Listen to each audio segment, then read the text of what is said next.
नमस्कार। आज हम आपके लिए लेके आए हैं महर्षि वाल्मीकि जी की जीवन कथा। बड़ी ही रोचक और सभी के लिए प्रेरणादायक है महर्षि वाल्मीकि जी की जीवन कथा। तो आइए शुरू करते हैं। संस्कृत के प्रथम महाकाव्य रामायण की रचना करने वाले महर्षि वाल्मीकि को आदि कवि भी कहा जाता है।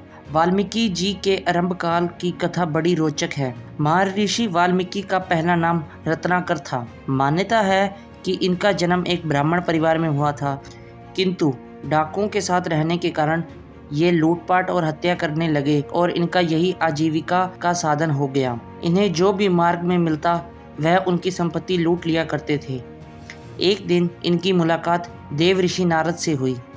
इन्होंने नारद जी से कहा कि तुम्हारे पास जो कुछ भी है उसे निकाल कर रख दो, नहीं तो तुम्हें जीवन से हाथ धोना पड़ेगा। देवऋषि नारद ने कहा, मेरे पास इस वीणा और वस्त्र के अलावा कुछ और नहीं है। तुम लेना चाहो तो इसे ले सकते हो, लेकिन तुम यह क्रूर कर्म करके एक भयंकर पाप को जन्म दे रहे हो।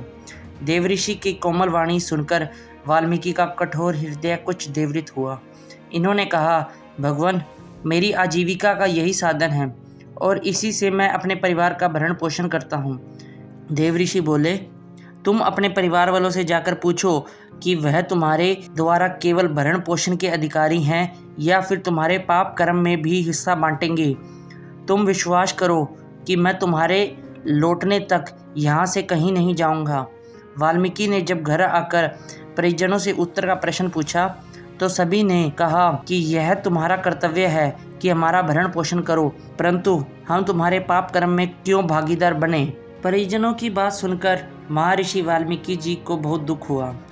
उनके ज्ञान नेत्र खुल गए। वह जंगल पहुँचे और वहाँ जाकर देवऋषि नारद को बंधनों से मुक्त किया तथा विलाप करते हुए उनके चरणों में गिर पड़े और अपने पापों का प्रायश्चित करने के लिए उपाय पूछा। नारद जी ने उन्हें धैर्य बांधते हुए राम नाम का जाप की सलाह दी, लेकिन चूंकि वाल्मीकि ने भयंकर अपराध किए थे इसलिए वह राम राम का उच्चारण करने में असमर्थ रहे।